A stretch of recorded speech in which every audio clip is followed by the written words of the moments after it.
Nasriddin Apandim. Uyg'ur xalqi Yipak yo'li madaniyatining buyuk elchisi. Dunyoviy folklor qahramoni.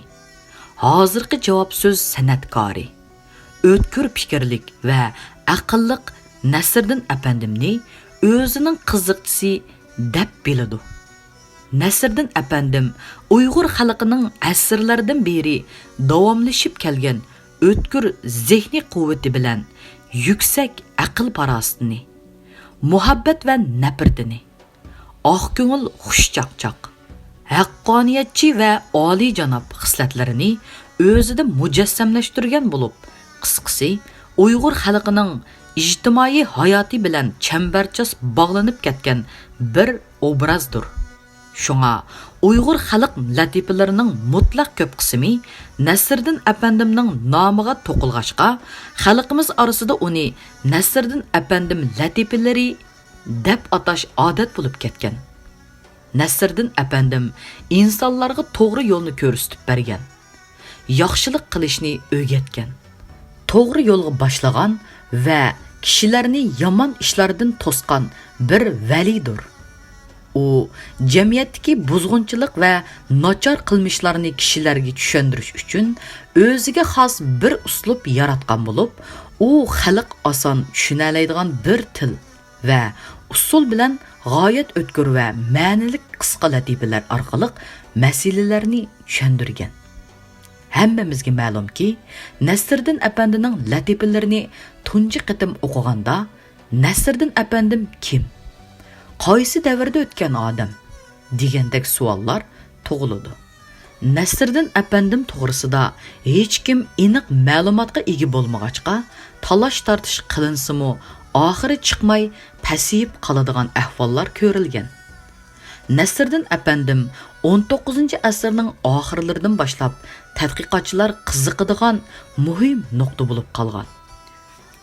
Nasriddin Apandim bilan munosabatlik yoki uning nomiga to'qilayotgan latifalar Uyg'urlardan boshqa O'rta Osiyodagi O'zbek, Turkman, Azori qatorliq turk qon sistemasidagi ko'plagan millatlarga, O'rta va Yaqin Sharq allariga, qisqasi islom davlatlaridagi musulmon xalqlarga va ayni chog'dagi Osmon imperiyasining eng gullangan chog'larida qadimiy yetgan Sharqiy Yevropa va Shimoliy Afrika allarigacha tarqalgan bo'lib, Nasriddin Apandim latifalari tarqalgan rayonlardagi xalqlar uni o'z yurtida yashagan donishmand deb qaraydi.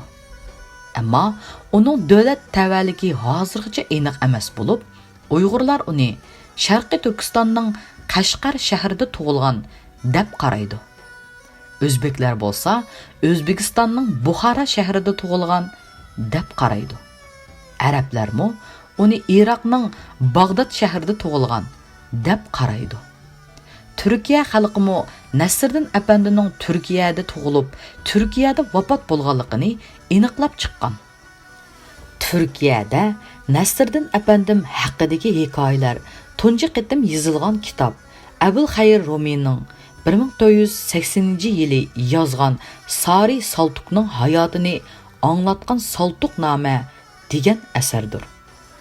Abul Xayr Rumi Saltuq nomini Fatih Sultan Mahmud, ya'ni 1932dan 1981gacha ning o'g'li Jim Sultanning shahzoda vaqtida bergan ta'limotiga asosan 7 yil vaqt sarf qilib 1980-yili yezib chiqqan. Bu kitobda Nasriddin Apandining dastlabda dadisi Abdulla Apandidan ta'lim olganligi, keyin dadisining o'rniga o'z yezisida imomlik qilganligi xotirlangan. Turkiyadami Nasriddin Apandimning hayoti, tug'ilgan va vafot bo'lgan vaqti, oilasi to'g'riliq o'xshamagan ko'z qarashlar bor. Uning yashagan davriga oid eng muhim paket Oq shahardagi qabrisi, uning urug' tuqqanlarga oid qabr teshi, uning ismi nomiga qurilgan vaqfga munosabatlik Fatih Sultan Muhammad davriga oid bir arxivdir. Partav Naili Burtav ya'ni 1907dan 1998gacha, ya'ni asli ismi Mustafa Parto. Nasriddin apandimni Fatih Sultan Muhammad zamonidagi davlat arboblaridan İstanbulning qozi Xizr Begning otasi ekanligini, Sevri Hisar degan yerda yashaganligini ilgari sursa, İbrahim Haqqi Koniyali, ya'ni 1896dan 1984gacha bo'lsa, Nasriddin apandimning oq shaharlik ekanligini, Sevrihsar muftisining 19-asrda e'lon qilgan Majmuai Ma'arif degan asrida Sevrihsarlik ekanligini ilgari surdi. Ammo Nasriddin apandimning kim ekanligi yanada aniq emas. Nasriddin apandimning tarixi Turkiya hukumati tarafidan garchi aniqlanib e'lon qilinmagan bo'lsa-mu, yanada tuvandagidek yozilgan manbalar ko'p. Nasriddin apandim taxminan 1208-yili Anadolu rayoni deb ataladigan Turkiyaning o'rta qismiga joylashgan Konya viloyatiga qarashliq Oq shahardagi Sarvihsar qal'asining Xo'rtu yezisida tug'ilgan. Dadasi Abdulla apandi, onasi Sidiqa xonim. Shu davrning o'qimishliq zotlaridan bo'lgan. U dadasidan boshlang'ich ma'lumot olib, Sarvihsar madrasasida o'qigan. O'qish putkizgan mazgilida qazo qilgan dadasining izini besib, bir mazgil Xo'rtudagi bir masjidda imom bo'lgan. Nasriddin apandimning hayoti Uyg'urcha manbalarda tuvandagidek yozilgan. Turkiyada Nasriddin apandimni Nasriddin xo'ja deb ataydigan bo'lib, Nasriddin apandim degan ismlar keyincha uni hurmatlab qo'yilgan. Apandi degan so'z turkchada muallim, ustoz, hurmatlik degandek ma'nolarni bildiradigan so'zdir. Nasriddin apandimning latifalari 16-asrda Turkiya yozuvchisi va shoiri Ramin tarafidan tunji qitim yig'ilib va tahrirlanib to'plam qilingan.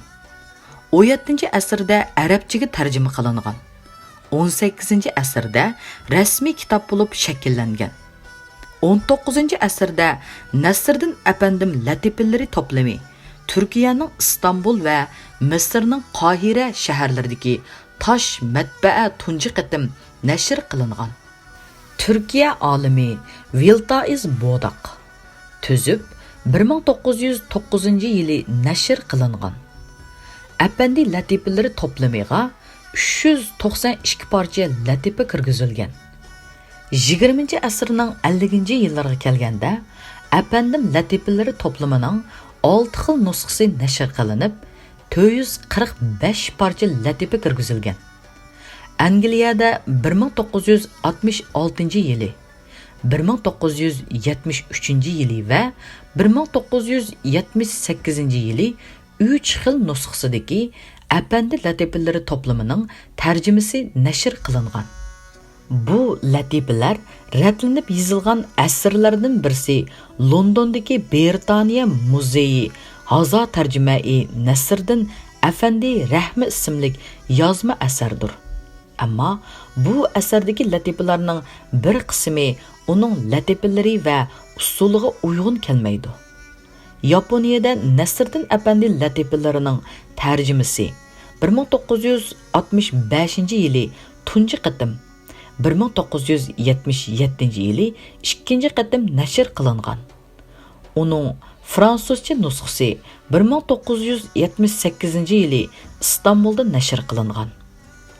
Sobiq Sovet ittifoqi vaqtida Nasriddin Afandi haqida qissa nomli romanning avtori Levi Soloyov o'z asarida Nasriddin Afandi Buxorolik bo'lib, u shu yerdagi Shir Muhammad ismli bir ko'zichining beqib olgan bolasi edi. U o'z hayotida dunyoning ko'plagan joylariga borgan. U borganligi yerida fuqarolarga hesdoshlik qilib, hukmronlarga qarshi ish tutib kelgachga, hukmronlar uningga chish tirnog'igacha o'chmanlik qilib, uni yo'qotishga uringan. Shu sababdan Nasriddin el ichida o'zini o'libdi degan xabarni paydo qilgan deb yozadi. Sovet ittifoqi zamonida Nasriddin apandim latifalari 1936-yili tunji qitim 1957, 1959 va 1963-yili qayta nashr qilingan. 1959-yili Toshkent Sharq haqiqati nashriyoti Levi Soloyovning Xo'ja Nasriddin haqida qissa nomli kitobini nashr qilgan. Bu kitob ko'p xil tillarga tarjima qilingan. Levi Soloyov o'z romanida yana dunyoning har qaysi bulunglarida 8 yerda uning qabrisi paydo bo'lgan. Lekin hech kim shu qabrlarning qaysi birining Nasriddinning qabrisi ekanligini aytib bera olmaydi.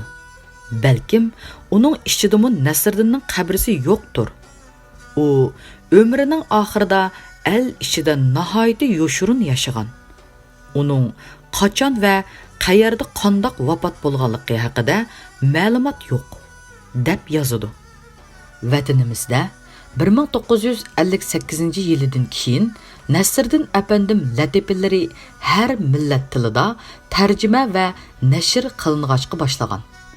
Ularning ichida atalmış Şinjan xalq nashriyoti tarafidan Uyg'urcha nashr qilingan Nasriddin apandim latifalari ko'ngil qo'yib ratlanib, bir qadar to'liqlanib nashr qilingan.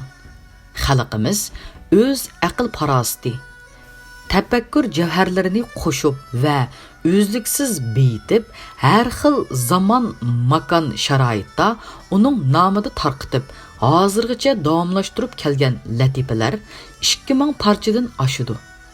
Cho'nqur falsafaviy fikrga ega Nasriddin apandim latifalari turmush tajribalarimizga intayin boy bo'lib, har qaysi el xalqlarining ma'naviy turmushida mangu o'lmas dunyoviy badiiy obraz hisoblanadi. Nasriddin apandimning qimmati uning hayoti bilan emas, ba'zida o'z og'zi bilan, ba'zida xalqning og'zi bilan eğitilip kelayotgan kulkilik ve mesxarlik latifalari bilan o'lchilindi.